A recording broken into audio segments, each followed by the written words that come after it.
good, and welcome back to Burlap, Lace and Pines. Today we're going to be sharing how to propagate raspberry plants or blackberry plants.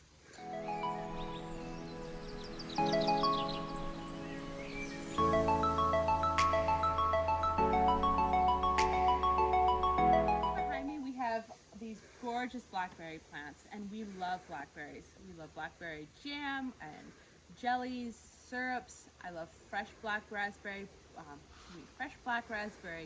pies. I love them over ice cream. The possibilities are endless. And even though we have this gorgeous bushes back here that produce quite well, as with a growing family, you can never have enough plants. Not to mention, we have some friends who don't have any plants and hoping to get some. And there's a few local auctions that we could sell some plants in. So, how do you make and get more blackberry or raspberry plants? You propagate them. So the tools that you would need are very simple. We chose to go ahead and purchase some pots this go around. I do keep my mayo and my sour cream and all different pots for spring planting. When I start my zucchini or my okra or some of those bigger plants, I like to utilize some of those. However, in this case, since I'm looking to possibly sell them and I wanted a uniform pots, we went ahead and ordered this package off of Amazon. It was about 50 containers for something less than 50 cents a piece. And I'll link it down below and you can check it out. Pretty inexpensive there.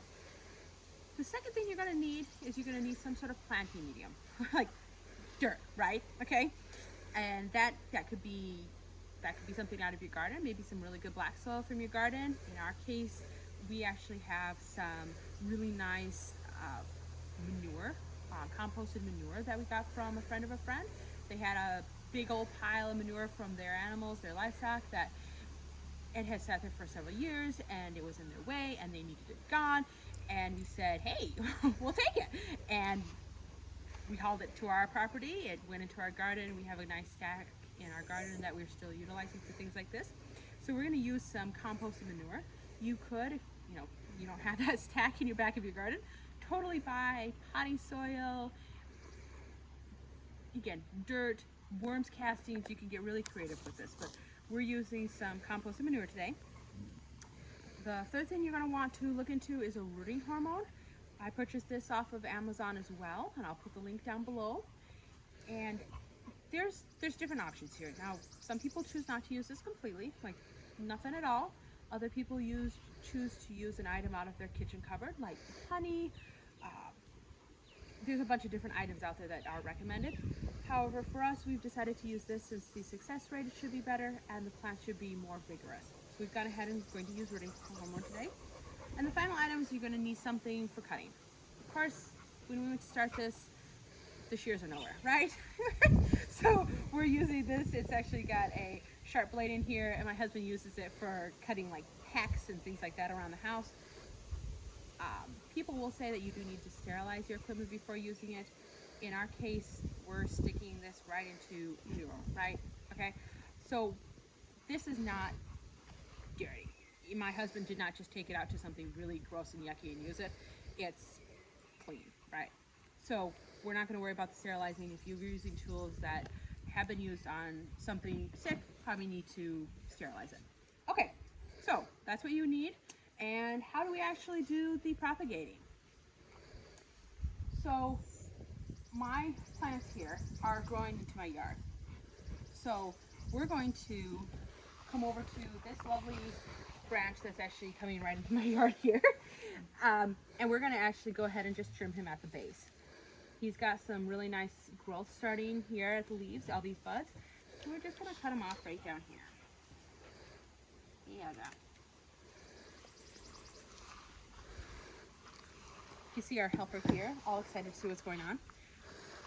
So you can see, like for example, this one is really coming out already, but there's like these green little growths. And that's what we're going to want to get into the dirt, because that's what the roots are going to come from. We're just going to go ahead and trim off all of these leaves. In there. I'm going to go ahead and trim all of these off.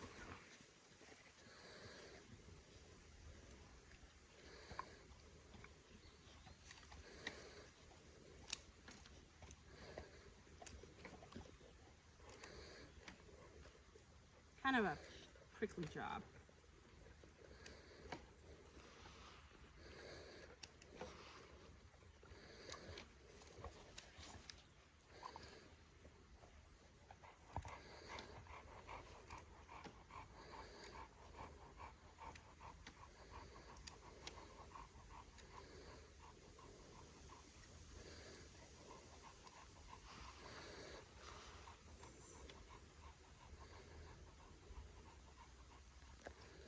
Okay. Now that we got all those trimmed off, I'm going to go ahead and put it up against our pot. We want to see if we can get as many of these into the soil as possible. And so we're going to go ahead and trim the bottom down here. As close as down as possible. Looks like I actually can get about 3 of these in here. So we're going to trim it just above.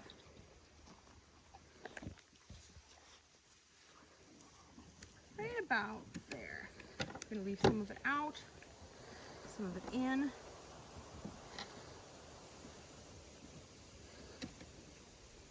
Two of these right now. So at this point, all you need to do is you need to take what you cut. And I'm gonna. Some people say there's different methods to figure out which end is up. However, all you need to do is see where is these green guys going. Okay, they're going up, so you want them facing upwards. So you're just gonna take it. You're gonna dip it into your rooting hormone.